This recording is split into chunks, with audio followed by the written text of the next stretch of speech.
My mother also, they were both from New Jersey, and both of my parents actually grew up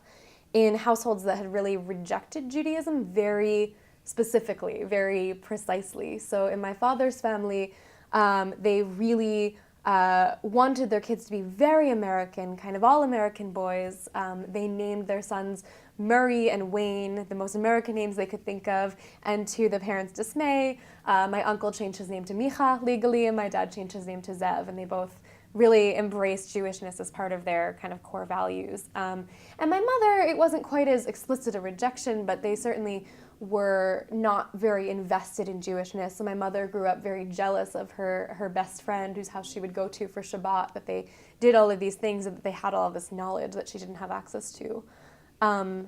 So the home that I grew up in, my parents very